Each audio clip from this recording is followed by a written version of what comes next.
ಸೋಮವಾರ ಭಾರತೀಯ ಜನತಾ ಪಾರ್ಟಿ ನಿಯೋಗ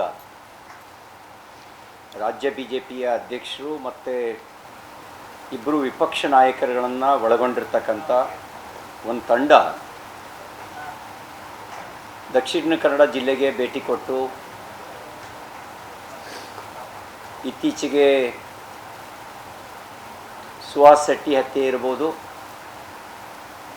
ರೆಹಮಾನ್ ಹತ್ಯೆ ಇರ್ಬೋದು, ಅಥವಾ ಸರಣಿಯೋಪಾದಿಯಲ್ಲಿ ಕಳೆದ 2-3 ದಶಕಗಳಿಂದ ನಡೀತಿರ್ತಕ್ಕಂಥ ನಿರಂತರ ಹತ್ಯೆಗಳಿರ್ಬೋದು. ಇದರ ಮೂಲ ಕಾರಣ ಏನು ಅನ್ನೋದರ ಒಂದು ಅಧ್ಯಯನವನ್ನು ಮಾಡಿ ಶಾಂತಿ ಸ್ಥಾಪಿಸುವ ನಿಟ್ಟಿನಲ್ಲಿ ಒಂದು ಜವಾಬ್ದಾರಿಯುತ ವಿಪಕ್ಷವಾಗಿ ತನ್ನದೇ ಆದಂಥ ಭೂಮಿಕೆಯನ್ನು ಭಾರತೀಯ ಜನತಾ ಪಾರ್ಟಿ ನಿರ್ವಹಿಸಬೇಕು ಅನ್ನೋ ಹಿನ್ನೆಲೆಯಲ್ಲಿ ಸೋಮವಾರ ಆ ತಂಡ ಜಿಲ್ಲೆಗೆ ಭೇಟಿ ಕೊಡ್ತಾ ಇದೆ. ನಾನು ಆ ತಂಡದೊಂದಿಗೆ ಇರಬೇಕಾಗಿತ್ತು. ಚಿಕ್ಕಮಗಳೂರು ಜಿಲ್ಲೆಯಲ್ಲಿ ಒಂದು ರೈತ ಚಳವಳಿ ಅದೇ ದಿನ ಇರೋ ಕಾರಣಕ್ಕೋಸ್ಕರ ಇವತ್ತೊಂದು ಖಾಸಗಿ ಕಾರ್ಯಕ್ರಮದ ನಿಮಿತ್ತ ದಕ್ಷಿಣ ಕನ್ನಡ ಜಿಲ್ಲೆಗೆ ಭೇಟಿ ಕೊಟ್ಟ ಸಂದರ್ಭದಲ್ಲಿ VHP ಬಜರಂಗ ದಳದ ಪ್ರಮುಖರ ಜೊತೆಯಲ್ಲಿ ಮಾತನಾಡಿ ತಮ್ಮೊಂದಿಗೆ ನನ್ನ ಅಭಿಪ್ರಾಯ ಹಂಚಿಕೊಳ್ಬೇಕು ಅನ್ನೋ ಹಿನ್ನೆಲೆಯಲ್ಲಿ ಈ ಪತ್ರಿಕಾಗೋಷ್ಠಿಗೆ ಬಂದಿದ್ದೇನೆ. ಶಾಂತಿ ನೆಲೆಸಲೇಬೇಕು. ಇತ್ತೀಚೆಗೆ ಕಾಂಗ್ರೆಸ್ನ ನಿಯೋಗ, ಕಾಂಗ್ರೆಸ್ನ ಹಿರಿಯ ನಾಯಕರಾದಂಥ ಹರಿಪ್ರಸಾದ್ ಅವರು, ನಾಸಿರ್ ಹುಸೇನ್ ಅವರು ಮತ್ತಿತರ ಸುದರ್ಶನ್ ಅವರನ್ನು ಒಳಗೊಂಡಂಥ ನಿಯೋಗ ಅವರು ಕೂಡ ಶಾಂತಿಯ ಪ್ರಸ್ತಾಪವನ್ನು ಮಾಡಿದ್ದಾರೆ. ಪೊಲೀಸ್ ಇಲಾಖೆಯು ಕೂಡ ಈ ಹತ್ಯಾಕಾಂಡಗಳನ್ನು ನಿಲ್ಲಿಸೋದು ಹೇಗೆ ಅನ್ನುವಂಥ ವಿಚಾರದಲ್ಲೇ ಕೆಲವು ಕ್ರಮಗಳನ್ನು ಕೈಗೊಳ್ತಾ ಇದ್ದಾರೆ. ನಾನು ಅವರಿಗೆ ಈ ಸಂದರ್ಭದಲ್ಲಿ ನನಗೆ ಬಂದಂಥ ಅಭಿಪ್ರಾಯವನ್ನು ಆಧರಿಸಿ ಕೆಲವು ಸಲಹೆಗಳನ್ನು ಕೊಡಲಿಕ್ಕೆ ಬಯಸ್ತೇನೆ. ಸಂಘರ್ಷದ ಮೂಲ ಏನು ಅಂತ ಪತ್ತೆ ಮಾಡಿ. ನಿಮಗೆ ಸದುದ್ದೇಶ ಇದ್ದರೆ ಸರ್ಕಾರಕ್ಕೆ ಸಂಘರ್ಷದ ಮೂಲ ಏನು? ನನಗೆ ತಿಳಿದು ಬಂದಿರೋ ಪ್ರಕಾರ ಸಂಘರ್ಷದ ಮೂಲ ಗೋಹತ್ಯೆ, ಗೋ ಕಳ್ಳತನ, ಅಕ್ರಮ ಗೋ ಸಾಗಾಟ ಸಂಘರ್ಷದ ಮೂಲ. ಸಂಘರ್ಷದ ಮೂಲ ಲವ್ ಜಿಹಾದ್. ಲವ್ ಬೇರೆ, ಲವ್ ಜಿಹಾದ್ ಬೇರೆ. ಸಂಘಟಿತ ರೂಪದಲ್ಲಿ ಮತೀಯ ವಿಸ್ತರಣಾವಾದಕ್ಕೋಸ್ಕರನೇ ಅನ್ಯಮತೀಯರನ್ನ ಗುರಿಯಾಗಿಸಿಕೊಂಡು ಹೆಸರಿನಿಂದ ಹಿಡಿದು ಪರಿಚಯದವರೆಗೆ ಸುಳ್ಳನ್ನೇ ಪರಿಚಯಿಸಿಕೊಂಡು ಮೋಸ ಮಾಡುವಂಥ ಕೃತ್ಯ ಅದು ಲವ್ ಜಿಹಾದ್. ಆ ಲವ್ ಜಿಹಾದ್ದು ಸಂಘರ್ಷದ ಮೂಲ. ಮತಾಂತರ ಸಂಘರ್ಷದ ಮೂಲ. ಬಹುಶಃ ಇದನ್ನು ನಿಲ್ಲಿಸಿದರೆ ಕೋಮುದ್ವೇಷ ಅನ್ನೋಂಥ ವಿಚಾರವೇ ಸಾರ್ವಜನಿಕ ಕ್ಷೇತ್ರದಲ್ಲಿ ಚರ್ಚೆಯಲ್ಲಿ ಇರಲ್ಲ ಅಂತ ಅನಿಸುತ್ತೆ. ಈಗೇನಾಗಿದೆ, ಗೋ ಹತ್ಯೆ ಮಾಡೋರ್ನೂ ಒಂದೇ ತಕ್ಕಡಿಯಲ್ಲಿ ಇಟ್ಟು ಗೋ ಹತ್ಯೆ ತಡೆಯೋರ್ನೂ ಕೂಡ ಒಂದೇ ತಕ್ಕಡಿಯಲ್ಲಿ ಇಟ್ಟು ನೋಡುವ ಪ್ರವೃತ್ತಿ ನಡೀತಾ ಇದೆ. ಗೋ ಹತ್ಯೆ ಮಾಡುವವರು ಅವರು ಸಂವಿಧಾನ ವಿರೋಧಿಗಳು, ಅವರು ಸಮಾಜಘಾತಕರು, ತಡೆಯೋರಲ್ಲ. ಆದರೆ ನೀವೇನು ಮಾಡ್ತಾ ಇದ್ದೀರಿ? ಪೊಲೀಸ್ ಡಿಪಾರ್ಟ್ಮೆಂಟು ಗೋ ಹತ್ಯೆ ಮಾಡೋರ್ನೂ ಒಂದೇ ತಕ್ಕಡಿಲಿ ಇಡ್ತೀರಿ, ಗೋರಕ್ಷಕರನ್ನು ಒಂದೇ ತಕ್ಕಡಿಲಿ ಇಟ್ಟು ತೂಗ್ತಾ ಇದ್ದೀರಿ. ಹಾಗೆ ಮಾಡಬೇಡಿ. ಗೋ ಹತ್ಯೆ ಮಟ್ಟ ಹಾಕಿ, ನಿಮಗೆ ಅಸಾಧ್ಯದ ಕೆಲಸ ಏನಲ್ಲ. ಗೋ ಕಳ್ಳತನವನ್ನು ತಡೀರಿ.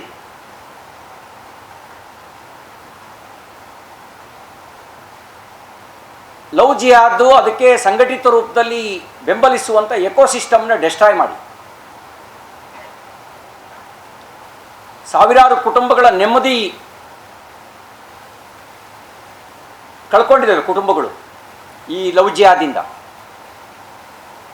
ಅಸಹಾಯಕತೆ ಮತ್ತು ಆಕ್ರೋಶ ಎರಡನ್ನೂ ವ್ಯಕ್ತಪಡಿಸ್ತಾ ಇದ್ದಾರೆ.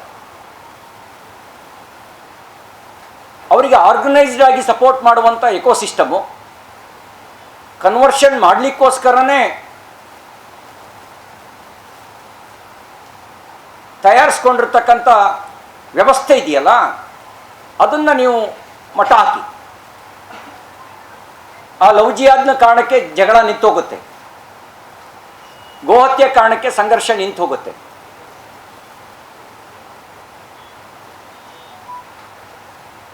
ಮತಾಂತರದ ಕಾರಣಕ್ಕೆ ಸಂಘರ್ಷ ನಿಂತು ಹೋಗುತ್ತೆ.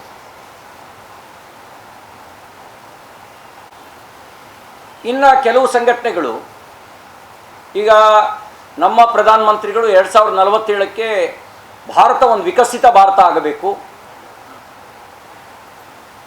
ವಿಶ್ವದ ಶ್ರೀಮಂತ ಸಭ್ಯ ಶಕ್ತಿಶಾಲಿ ಭಾರತ ಆಗಬೇಕು, ಲೋಕ ಕಲ್ಯಾಣಕ್ಕೆ ಅಂತ ಅವರು ಬಯಸ್ತಾರೆ. ಇನ್ನು ಕೆಲವರು ಅಜೆಂಡಾ ಅದೇ 2047ಕ್ಕೆ ಗಜ್ವಾ ಹಿಂದೂ ಮಾಡಬೇಕು, ಇಡೀ ಹಿಂದೂಸ್ತಾನವನ್ನು ಇಸ್ಲಾಮೀಕರಣ ಮಾಡಬೇಕು,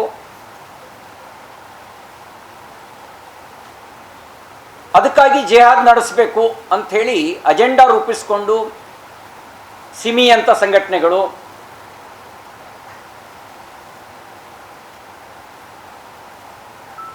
PFI ಅಂತ ಸಂಘಟನೆಗಳು,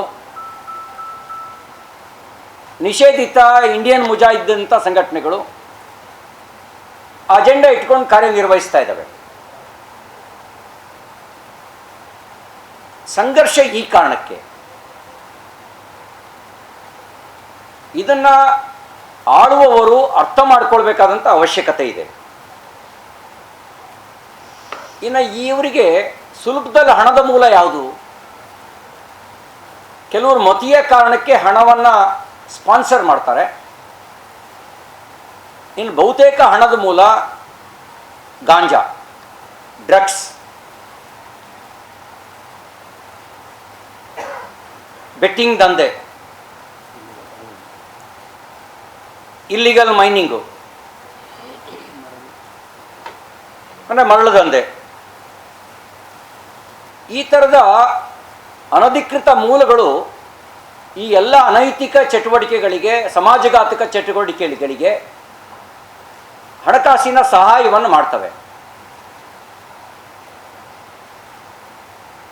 SP ಅವರು ಮತ್ತು ಕಮಿಷನರು, ನಿಮ್ಮ ಇಲಾಖೆಯ ಕೆಲವರು ಈ ಅನಧಿಕೃತ ಅನೈತಿಕ ದಂಧೆಯ ಭಾಗವಾಗಿರೋದನ್ನು ತಪ್ಪಿಸಿ ಇವುಗಳನ್ನು ಮಟ್ಟ ಹಾಕಿ. ಆವಾಗ ಸ್ವಾಭಾವಿಕವಾಗಿ ಎಕೋಸಿಸ್ಟಮ್ ಡೆಸ್ಟ್ರಾಯ್ ಆದರೆ, ಸಪೋರ್ಟಿಂಗ್ ಸಿಸ್ಟಮ್ ಡೆಸ್ಟ್ರಾಯ್ ಆದರೆ ನಿಯಂತ್ರಿಸೋದು ಸುಲಭ ಆಗುತ್ತೆ. ಇದನ್ನು ಮಾಡಿ. ಇದನ್ನು ಮಾಡೋದ್ರ ಬದಲಿಗೆ ನೀವು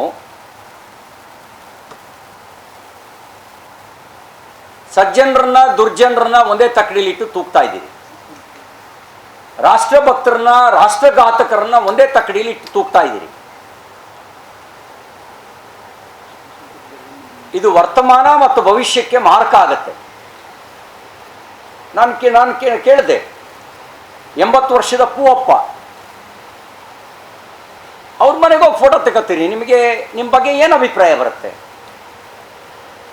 ಹೇಳಲಿಕ್ಕಾಗಲ್ಲ, ಕೂರ್ಲಿಕ್ಕಾಗಲ್ಲ. ಪೂವಪ್ಪ ಅವ್ರನ್ನ ಟಾರ್ಗೆಟ್ ಮಾಡ್ತೀರಿ. ರಾಷ್ಟ್ರಭಕ್ತಿಯನ್ನೇ ಉಸಿರಾಡ್ತಕ್ಕಂಥ ಸೀತಾರಾಮ್ ಅವರ, ಸುಳ್ಯ ಸೀತಾರಾಮ್ ಅವರ ಮನೆಗೆ ಹೋಗ್ತೀರಿ. ಏನು ಸಂದೇಶ ಕೊಡ್ತೀರಿ ನೀವು? ಅಂದರೆ ಸಮಾಜದಲ್ಲಿ ಭೀತಿ ನಿರ್ಮಾಣ ಮಾಡೋದು ನಿಮ್ಮ ಉದ್ದೇಶನಾ, ಅಥವಾ ಶಾಂತಿ ನೆಲೆಸುವಂತೆ ಮಾಡೋದು ನಿಮ್ಮ ಉದ್ದೇಶನಾ? ಶಾಂತಿ ನೆಲೆಸುವಂತೆ ಮಾಡಬೇಕು ಅಂದರೆ ಈ ಕೆಲಸವನ್ನು ಮಾಡಿ ಅಂತ ನಾನು ಆಗ್ರಹಿಸ್ತೇನೆ. ಇನ್ನು SP ಅವರು ಕಮ್ಯುನಲ್ ಆರ್ಗನೈಜೇಷನ್, ಕಮ್ಯುನಲ್ ವ್ಯಕ್ತಿಗಳು ಅಂತ ಹೇಳಿದ್ದಾರೆ. ಯಾರು ಸರ್ಟಿಫೈ ಮಾಡ್ತೀರಿ ಕಮ್ಯುನಲ್ ಅಂತ? VHP ಬಜರಂಗಗಳನ್ನು ನೀವು ಹೆಂಗೆ ಕಮ್ಯುನಲ್ ಅಂತ ಹೇಳ್ತೀರಿ? ನೀವು ಹಿಂದೂಪರ ಸಂಘಟನೆ ಅಂತ ಹೇಳಿ ನಾವು ಅಭಿಮಾನದಿಂದ ಒಪ್ಕೊಳ್ತೀವಿ. ರಾಷ್ಟ್ರಭಕ್ತ ಸಂಘಟನೆ ಅಂತ ಹೇಳಿ ನಾವು ಹೆಮ್ಮೆಯಿಂದ ಸ್ವೀಕಾರ ಮಾಡ್ತೀವಿ. ಕಮ್ಯುನಲ್ ಅಂತ ಹೇಗೆ ಹೇಳ್ತೀರಿ? ಹಿಂದೂ ವಿಚಾರವೇ ಕಮ್ಯುನಲ್ ಅಲ್ಲ. ದೇವನೊಬ್ಬ ನಾಮ ಹಲವು ಅನ್ನೋ ತತ್ವವನ್ನು ಒಳಗೊಂಡಿರ್ತಕ್ಕಂಥ 333 ಕೋಟಿ ದೇವತೆಗಳನ್ನು ಪೂಜಿಸ್ತಕ್ಕಂಥ, ದೇವರಿಲ್ಲ ಅನ್ನುವ ವಿಚಾರಕ್ಕೂ ದರ್ಶನ ಅಂತ ಕರೆದು ಅವನನ್ನು ಋಷಿ ಅಂಥೇಳಿ, ಚಾರ್ವಾಕನನ್ನು ಋಷಿ ಅಂಥೇಳಿ ಸ್ವೀಕರಿಸಿದಂಥ, ಅಷ್ಟು ಮಾತ್ರ ಅಲ್ಲ, ನಾನೇ ದೇವರು ಅಂತ ಡಿಕ್ಲೇರ್ ಮಾಡ್ಕೊಳ್ಳೋಕ್ಕೂ ಅವಕಾಶ ಕೊಟ್ಟಂಥ, ಪ್ರತಿ ವ್ಯಕ್ತಿನೂ ನಾನೇ ದೇವರು ಅಂತ ಭಾವಿಸೋಕ್ಕೂ ಅವಕಾಶ ಕೊಟ್ಟಂಥ ವಿಚಾರವನ್ನು ನೀವು ಹೆಂಗೆ ಕಮ್ಯುನಲ್ ಅಂತ ಹೇಳ್ತೀರಿ? ಅನ್ಯ ಮತದಲ್ಲಿ ದೇವರಲ್ಲ, ನಾನು ಪ್ರವಾದಿ ಅಂತ ಹೇಳ್ಕೊಂಡ್ರು ಕೊಂದುಬಿಡ್ತಾರೆ. ಅದು ಕಮ್ಯುನಲ್. ನಾವು ಹೇಳೋದು ಮಾತ್ರ ದೇವರು, ಉಳಿದಿದ್ದೆಲ್ಲ ಸುಳ್ಳು ದೇವರು, ಸೈತಾನರು ಪೂಜಿಸ್ತಾರೆ ಅಂತ ಹೇಳೋದು ಕಮ್ಯುನಲ್ಲು.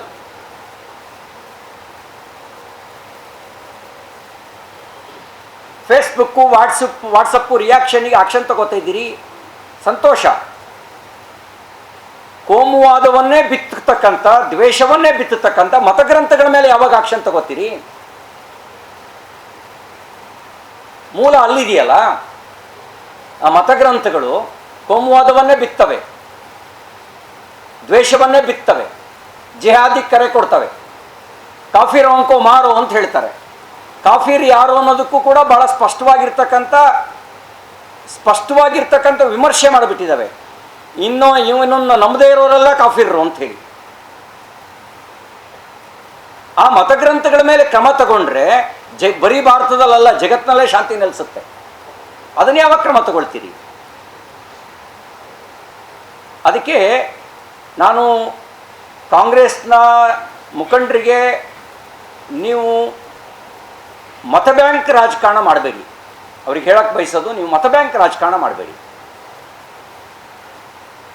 ನಿಜವಾಗ್ಲೂ ಶಾಂತಿ ನೆಲೆಸಬೇಕು ಅಂತ ನಿಮಗೆ ಸದುದ್ದೇಶ ಇದೆಯಾ? ಮತೀಯ ದ್ವೇಷವನ್ನು ಬಿತ್ತತಕ್ಕಂಥ ಮತಗ್ರಂಥಗಳ ಮೇಲೆ ಆಕ್ಷನ್ ತಗೊಳ್ಳಿ.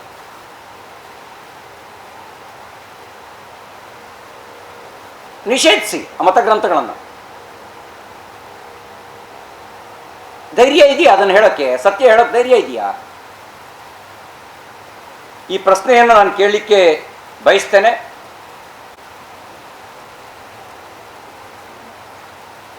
ಈಗ ಸಂವೇದನೆ ಅನ್ನೋದು ಪ್ರತಿ ಸಾವಿಗೂ ಇದ್ದರೆ ಸಹಜ ಸಂವೇದನೆ ಆಗುತ್ತೆ. ಸುಹಾಸ್ ಶೆಟ್ಟಿ ಹತ್ಯೆ ಆದಾಗ ಕಾಂಗ್ರೆಸ್ಸು ಶೂನ್ಯ ಸಂವೇದನೆಯನ್ನು ವ್ಯಕ್ತಪಡಿಸ್ತು.